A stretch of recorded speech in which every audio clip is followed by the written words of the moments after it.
Hey everyone, welcome to another free virtual Friday here at Premier Speakers Bureau. I'm Brandon Edmondson, Vice President here at Premier. Today it's gonna be a little different. We're excited. We have an in-guest studio, as you can see. Nate Bargatze is joining us. Nate's a busy guy, has a lot going on, just released a podcast, has a live tour coming your way, hopefully soon, and two specials on Netflix that are currently streaming. The most recent is The Tennessee Kid, 60 minutes. It's hilarious. Go check it out after this, of course. And today, again, it's going to be a little different. What we're going to do, as opposed to a presentation, it's going to be more Q&A and interactive. So our producer, Eric Woody, is right behind the camera. So chat in your questions if you have something that you want Nate to talk about, questions from the specials or anything like that. So get those coming so we can kind of fill as much time as we can. And that's enough of me, I guess. Nate, thanks for joining us. Absolutely. I didn't think you'd be able to see my legs. So I'm sorry, people. Well, I'll be honest with you, I'm not too ashamed. I got told in growing up, I was told I had ladies' legs. All the girls in my high school, they would tell me that they wish they had my legs. That's pretty good. And it was flattering. Absolutely. To be honest. I would take that. Sure. Yeah, I was like, oh, thank you very much. Yeah, I was very happy to. Like, thank you. Women have nice legs, so I was like, yeah, I appreciate it. You go with it. Yeah. So Nate, we're here in COVID. This is COVID season. Yeah. There's a lot going on. I'm curious as it relates to your comedy. So much of my favorite bits are storytelling about things that happened to you. The hammock scenario, the your mishaps at Starbucks. Yeah. During COVID, do you find that you're going to be like, I'm going to be struggling for material, or is it right now is material just going to be easy to come by? Like, where are you kind of at in that process? It's definitely harder. You're not having like as many interactions. Interactions are usually what's going to make something come. I mean, maybe you could have some wife stuff. It's a weird, like coming up with stuff. I have a couple, like, a few ideas coming out of this COVID thing, like a couple jokes. It's not gonna be anything like very long. Okay. And I already had, like, before this all started, I had like a new hour built, like that I was doing. I was gonna hope to tape as a special. So I was kind of already like got this material already set. So sometimes when you do that, your brain kind of shuts off you're not into like a searching mode. And then once I tape a special, then I get into this, like, some reason your brain turns into like searching mode. And you're like just searching for material, and so you're very more aware, and like you're doing more stuff to put yourself like out. You go do things more just so you can, like, you're looking for situations and stuff to happen. So with your comedy, did you always know that it would be more storytelling based, or did that just kind of morph into it? Or, tell me about that process, because man, those bits are killer, the ones that you're just telling your stories, man. No, I didn't think I would be a storyteller. I thought I was terrible. I still think I'm not a good storyteller. I always say I can tell stories in like a joke form, but I didn't think I was a good story. Like, I didn't start out going like, I want to tell these stories. I want to, but I would just tell. At first I would have jokes and I would talk about my life, and then I just always talked about me. And like, I think I try to make fun of myself over the audience. I think I'd rather the audience just either they can laugh at me, or they can be like, oh, I do that too, or my husband does that, or my wife does that. Like, you want to relate to them in that way without like, pointing at someone and being like, you're the loser. I can be the loser. And so all this stuff all the stories kind of came through me, and that's how it all ended up kind of just happening, where I was telling these kind of stories. It kind of naturally just happened. And then as the longer I've done comedy, the longer the stories have gotten. And so you kind of end up becoming more of a story comic. But it was in no way like I was like I'm going to be the story guy. That's good. When these things happen to you in the wild, in the real life, do you immediately know this is going to be a bit, or does it take a while to kind of be like, I don't know if it's funny? Do you talk to other people? How does that process work for you? I'll ask somebody, like some jokes specifically, like I had a joke about them messing my name up at the airport, Nate, Nathan, and Nathaniel. And like, so when that happened, that was in Nashville. And when it happened, I called a friend to ask, because I was like, hey, is this, you mentioned the jokes that are the stuff that happens that are going to work the most are the ones that you're almost like, does this happen to everybody or is it just me? Like when you think that, it probably happens to everybody. Sure. But so like when that happened, I called a comic buddy and I told him, I was like, this could be something, right? Like you kind of just ask them like, this is funny, right? And they're like, yeah, it's funny. And then you try it, and then the reaction you get is what you can tell. Like when Starbucks happened, it was I was got iced coffee with milk.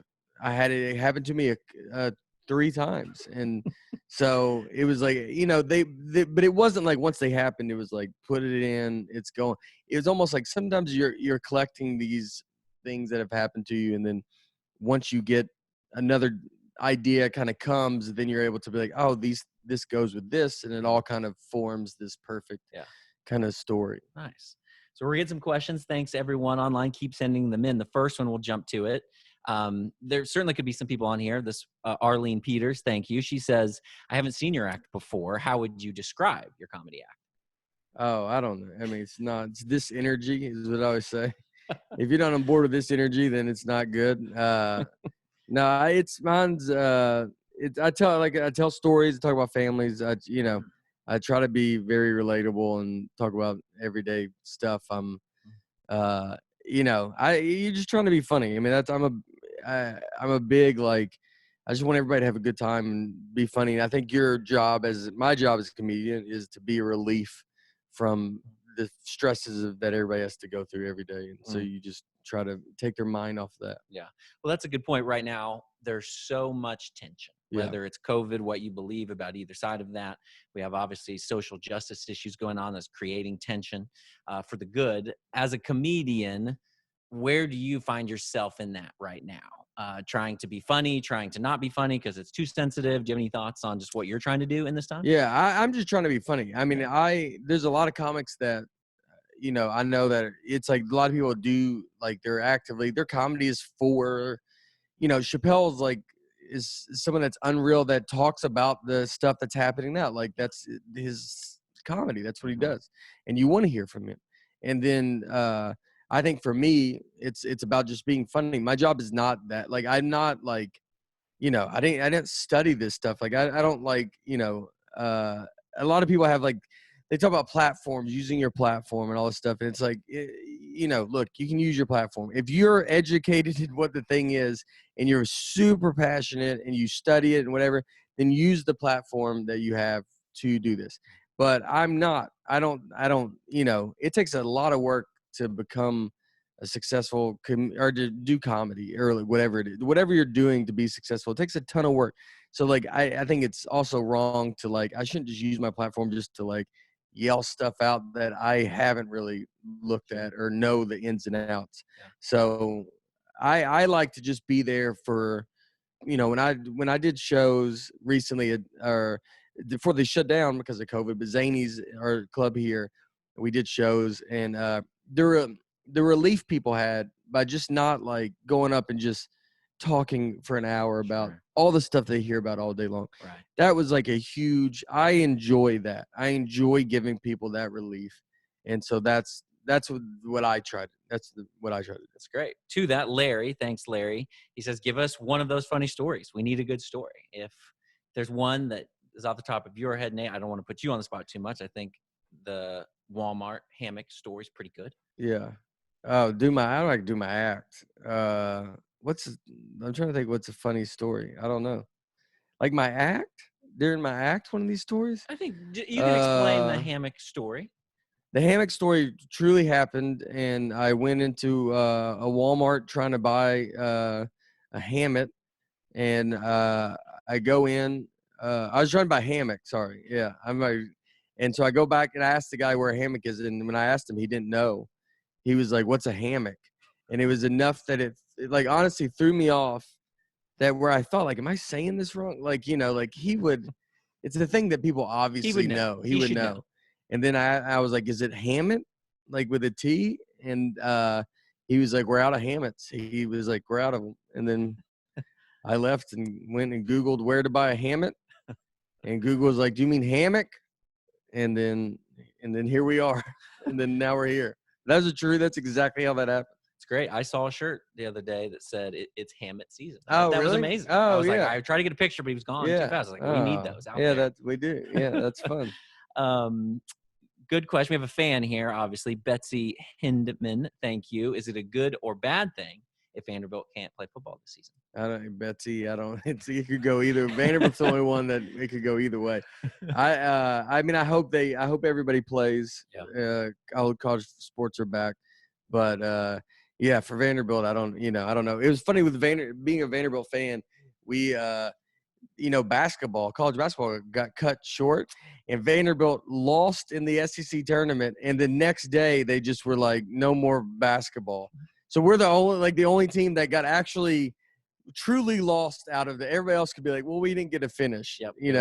Not Vanderbilt. They made sure we played and lost, and then out. they were like, all right, the rest of the season's canceled. Bandy, just they're at the basement pretty much always. I know, it's unfortunately. tough. Well, not golf, baseball, women's bowling. Got a couple championships in that. You've done a few corporate gigs Yep. over the years, some here that we've been a part of. Do you have a different style really in a comedy club or a ticket event versus corporate, or do you kind of just approach it the same? What's your take there? I try to do it the same. Sometimes you can ask like where you might have a couple jokes about the company you're doing it. I don't do my, I know some places will want you to do stuff about it, but you're like, you always get like something that's like, all right, the CEO is going to be up front, like make fun, and then you're like, I just got to do my act, man. Like, Right. You're like, I'm not as good as like some comps. Everybody does different acts. So some comedians are awesome at like going up and like boom, boom, and they can make fun of everybody. I like to go up and you just present my act. I'm as a clean comedian. The benefit of being clean is I can do my act that I would do on a special in front of a corporate audience. So like, I'm not changing my act. You want to build an act that can kind of go everywhere. For sure. And so I don't really, when I do a corporate audience, I liked them. You'd always hear, obviously some corporate stuff could be bad, or like I've done shows where it'd be 3,000 people in a room, and like the back half, then they didn't have speakers, so they couldn't hear Stuff. And so they're just like, talking. It's not their fault, but the front half can't hear you. And there's sometimes some things you got to get through. But overall, once you get to a level of corporate shows that are good, like they're all pretty good. Like, they're putting money into it. They want the show to be good. Sure. Like they want it to be bad. Yeah. I remember doing one when I first started, because then you get it's not even, you couldn't even consider this corporate work. You're like performing for an office, and you go, we drove to one, and it was a show like, I think I made $100. And I was living in New York and is in New Jersey. And it was like, when we were driving out there, I told my buddy before we left, I was like, hey, you know what? I don't know why I have this feeling, but I bet we should bring a microphone and speaker just in case. Like, it was like one of those shows. You're like, they should have one. They should. And when we got there, the lady was like, no, we don't have one. She's like, just yell at them all. And I was like, oh. And then so we brought it and we did it in their office, and that was brutal. So it's gotten a lot better since then. That's good. Let's see. This is a good one. I like this one. We've had the privilege of golf a couple times. If you could choose to be a professional golfer or comedian, what would you choose? To be a professional golfer. Look, right now I'm in the, my daughter just asked me, like, This is your daughter online. That is, she is she's online. there. Yeah. She's there. She has her own phone. She lives in a different apartment than us. She's 8. I love golf so much. I think golf's a very good sport for people to learn. You're by yourself. If you make mistakes, it's your fault. It's no one else's fault. You got to get yourself out of situations.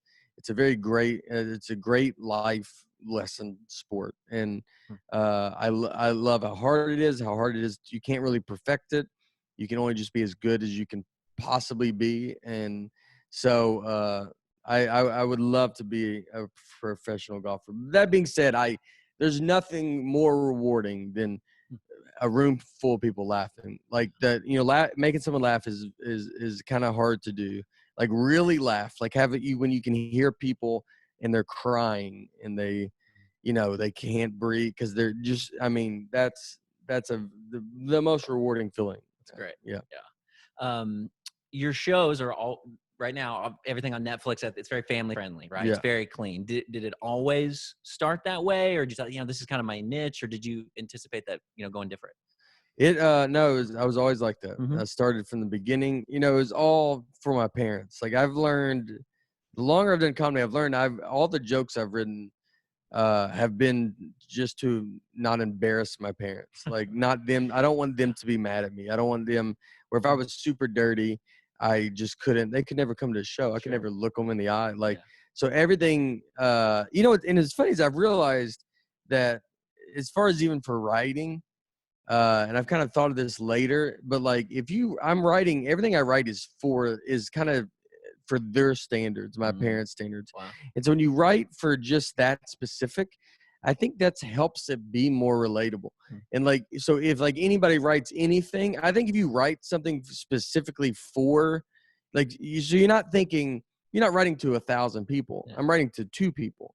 And that's how you should write everything, just to 2 people. And then that goes, because it was like once you try to write to everybody, it gets too, you can't. Everybody's different, like whatever. So you got to write specifically to someone. And I just figured that out recently. And the thought there, if it's funny for them, it should be funny for most people, right? Yeah. I mean, unless your parents are super weird, they like, but no, yeah. If you write it for, or not even your parents, whoever it's for, but yeah, when you write it specifically for someone, and I'm writing it to, I want them to think it's funny. I want them to not be embarrassed that their son is doing this or something. It's like all these things. And once you write it for that, stuff's going to be more relatable. We're all everybody's kind of the same. Like when you talk to audiences, like no one's that different. Like relatively, everybody has breakups, everybody has fights, everybody, like we all go through the same kind of thing basically, in general. So yeah, when you write it specifically for someone, it's going to, I think, even become more relatable than if you try to write it for a group of people. It's good. Larry is on it with the questions. Thanks, Larry. Seinfeld says that his stuff doesn't really work well on college campuses anymore. Do you have any thoughts or shows on college campuses that you have an opinion there? I haven't, what, I'm trying to think if I haven't done a college. I had one college a long time ago and I brought my buddy to open for him, and then he was just dirty from the get-go. And then he got in big trouble. They got mad and they wrote a letter and they like about him. And that was before all this stuff, before colleges they were starting, I guess, to become like that.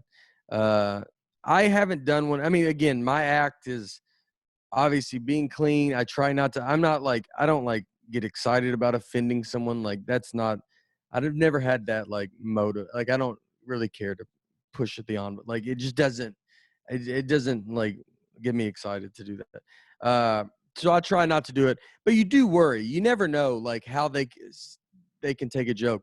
Colleges are going to eventually, I just don't think people will go perform for them. And comics, it's just not worth the risk, because you just won't know what's going to be the thing that like sends them into triggers something. That like someone gets mad. And like, I mean, overall, when I've done these colleges, like if I can try to stay, I just try to do my act, try to pick the jokes that are going to be no one can really take them in any kind of certain way. The shows have been good, but I can definitely see you feel like sometimes I think you can go to colleges and you feel like they're watching you to try to find something. And so then it's just hard to perform in that situation where you're going like, you could do a dumb joke about parking, but you're like, I don't know, this could be taken some weird way, like, or something. So yeah, I mean, it's definitely very different. I think that's going to slowly just end up going away. Yeah, it's good perspective. So for your fall tour, which would have been your fall tour, that has kind of all been pushed to the spring, correct? Yeah. With dates out there now that are searchable and right now. Yeah, well, I mean, right now we're October, but October, I mean, it could be. I could see it just going to 21. Yeah, I mean, like I could see it easily getting pushed that far. I mean, I don't. You just don't know. Like, I mean, live shows are just we're not like the main, like they, even though I think they're very important and people want to get out and do stuff, obviously we're not, like, schools are more important, like all this other stuff. Yeah. So if they're not opening schools, you're not going to a Right, live show. right. Like, Let's get 500 people. yeah. So hopefully, it's like right now they're in October, but Okay. I think it's like if anybody's coming to my shows, it's like you got to just keep an eye on it, and I could see changes everything every get day. pushed. I mean, every day, Literally. every day. Cool. Well, yeah, those are definitely, check those out, natebargatze.com. They'll obviously keep you updated, and great live show. Let's see here. The Tonight Show is peak for comedians. What was your first Tonight Show experience? From Eric. Thanks, Eric. Well, I had the first time, my first late night set was Conan when he was in New York, and that one was fun. It was like, I remember I went and they picked you up in like it's funny, they picked us up and they say it's a limo, but it was just a regular car. I was like, I always remember that. Like, in the South, I feel like you're a limo, you're like, oh boy, here we come. And then it's just in New York, that's just a town car. And I mean, right when it pulled up, I was like, this is not. I mean, I was almost yelling at the guy. I was like, get out of here! There's a limo about to pull up. And then that was the limo. So it was very nice. We got out, and my wife came with me. We was at 30 Rock, and we taped. And when we pulled up, all these paparazzis were taking pictures of the celebrities going in. This was my first Conan. This was like 2008. And so when I see them come to the car with cameras, and I was like, this is not going to be good. Like I'm nobody, nobody. And so I get out, and they all hold their cameras up, and then a guy just goes, it's nobody, and they all walk away. And then I was like, so I apologized. I said, I'm sorry. And then we went in, and I taped my Conan. But I've done a bunch. I've done 4 Conans. I've done I don't even know, 7, 8 Tonight shows with Fallon. But the experience is amazing. I mean, you always get a little nervous. You get you don't think, I've done it a lot, so I'm not as nervous as I was, but you do just get like, right before you go out and do the show, you're like, man, something special. Something, right? yeah, it's like something, it's going out. So it's like, you're like, all right, here we go. Let's hope it goes good. And those usually aren't settings you're using new material, right? That's like trying true stuff. Like that's the fastballs every time. Right? Yeah. You're doing, it's like when you tape a special. I mean, like when you're, it's good. You're like, these have been done. Like, when you get ready for a Tonight Show, I'll fly to New York, and then I'll go run around and do shows at comedy clubs. And I'll go do I'll probably do 6 5-minute sets, like the 2 days before I tape a Tonight Show. And it's just to like make sure you're timing yourself, to make sure like you're hitting, you need to be at like 4.5 minutes, 4.5 to 5. And so you're trying to hit that time. And so I would always run it in like a good room where the crowd would be great. But I'd also run that set in a bad room, like a room where there's not that many people and it's not going to be that good of a show. Because I would want to make sure I can still get through. Because it's like, if I can get through this set in this bad situation, then like when I go do the Tonight Show, it can't be worse than what I've already said this in. So that's what should crush. Ashley, thanks so much. Thanks for being funny, Nate. What does your daughter and wife think about being included in your act? They, my wife has been awesome. Like she's she's got a great sense of humor, and just kind of goes with it. Like kind of it, I don't know. Like it's not like we even really talk about it that much. Obviously, like I can talk about it some with her, but we like when something happens, I always make sure I would never say anything that they would never want me to say.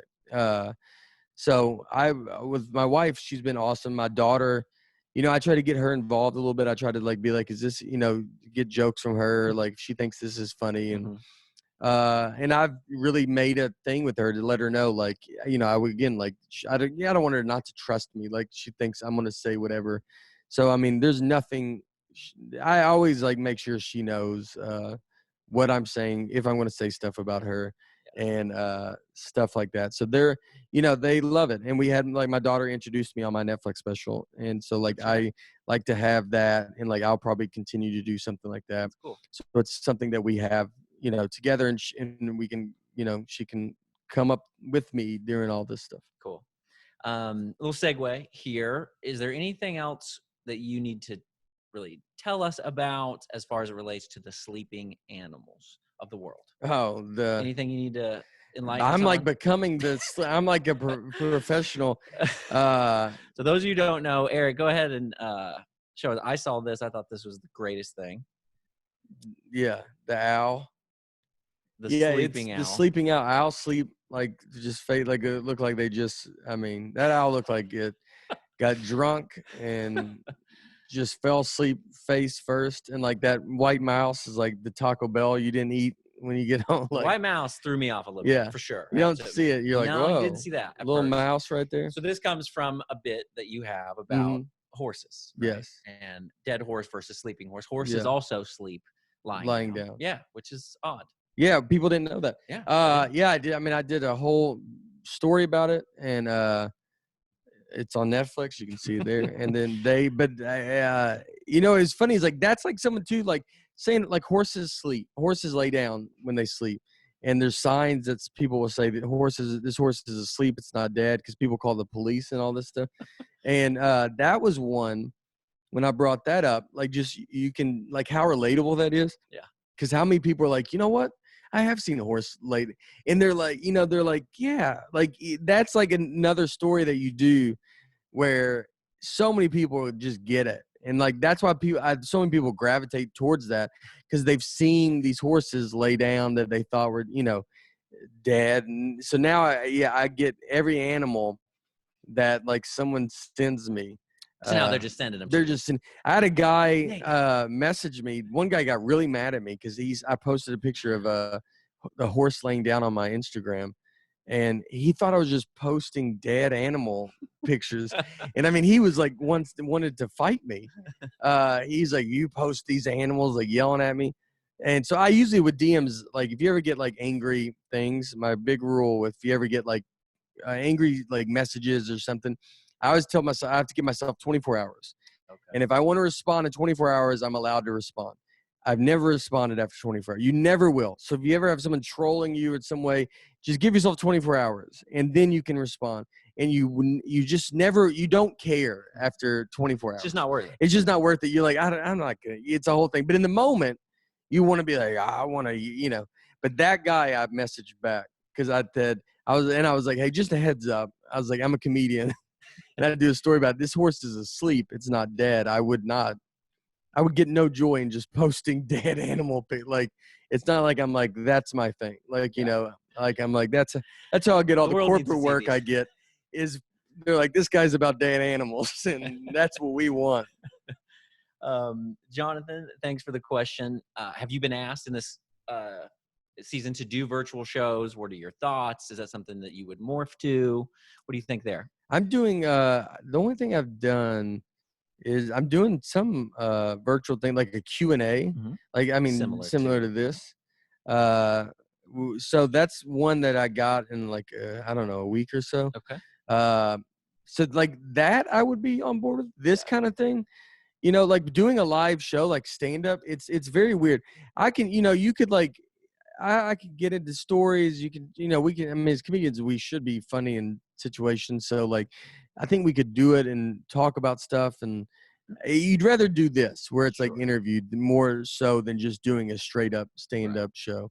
I could definitely do that kind of thing. Stand up shows are going to be very tough. I mean, we really need an audience. Like the timing comes off that. And, and then like jokes are, it's very hard to come up with jokes. And so when you come up with them, you don't want them just to go out like that. Like, this is how they come out. You'd like to save it. So like when we get to do a live show, like you haven't heard all this material that, I've done on these virtual shows.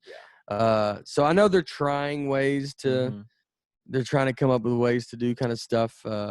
I would possibly could do some stuff at drive-in movie theaters, which is one, which I think that could even be, I would see how that goes. That could be weird. So much of that to me, pumping in that crowd reaction is important for you, right? Like that's such a key element of that human connection. That's so lost virtual, right? Yes. I mean, that's when do you even start talking again?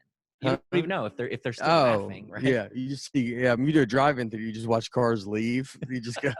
You just see. That would be pretty funny to be bombing on stage and you just see lights cut on, just like, and then it just reverses out. You're like, all right, well, there goes that guy. Yeah.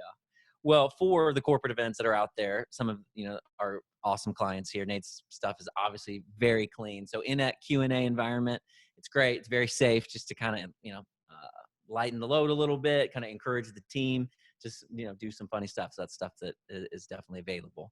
I want to talk about your daughter real quick. I love a line that you have where you say, if you want to know what a good nudge into comedy is being, your dad was a magician. Yeah. With a comedian dad and a magician grandfather. Yeah. What kind of a nudge do you think that's going to give her? I don't know. I mean, if it does, it probably would be something that's not like as magician or comedian. Maybe it's some total right. Yeah, something randomly. I mean, she's very animated. She loves dance. She loves like songs and making her own dances up. Yeah, she's really into horses right now. Like obsessed with horses.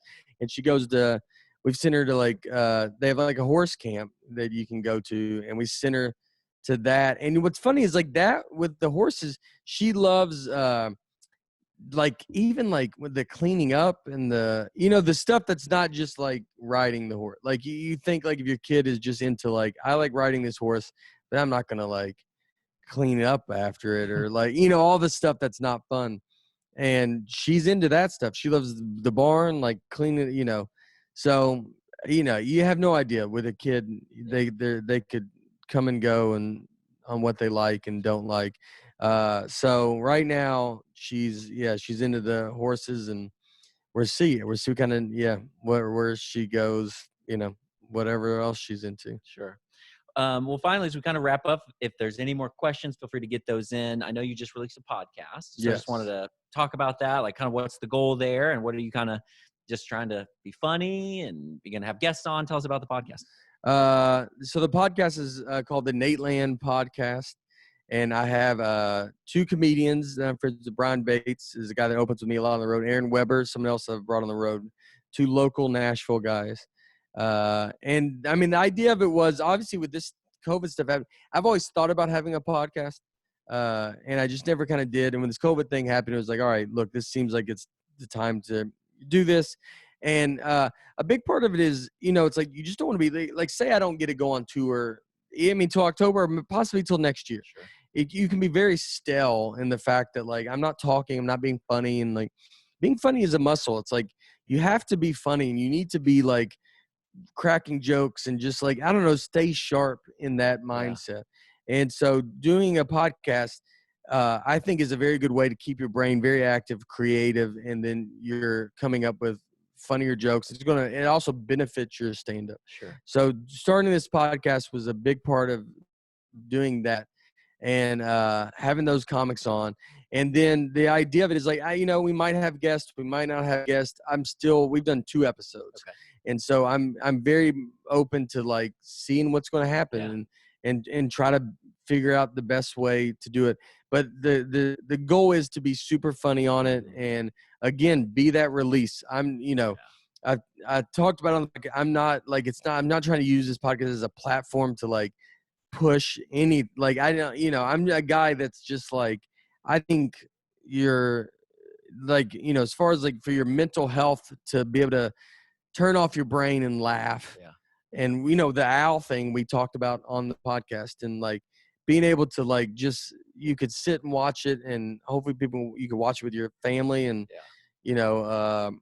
just be able to laugh, and like I don't know, it's like you can get all your information that you need somewhere else. Yeah. And this is a place that I think when you need to like, it's like sometimes you need, I watch Seinfeld every day. Like, and Seinfeld to me is my, like, I can't, or The Office. You just go, I've seen them 100 times, but you're like, sure. I just need to get away from everything else. For sure. So we want to hopefully be that. Yeah. And I think that's key in these times that are tense and there's a lot going on. There's a lot of changes. Having a release to laugh, right? Yeah. And just like you said, I think the mental health aspect of that is key. So yeah. Well, thanks, Nate, for coming on here today. Guys, thanks for the interaction today. It was awesome. Again, you can check out Nate's website for upcoming tour dates. They change every day. Check out his podcast. And of course, make sure go to Netflix, stream both of those live events as well. For next week, you can go to Premiere /free. We will have Kim Bearden on with us. She's the vice principal of the Ron Clark Academy in Atlanta, Georgia. It's going to be a great conversation, and she's one of our most booked speakers as well.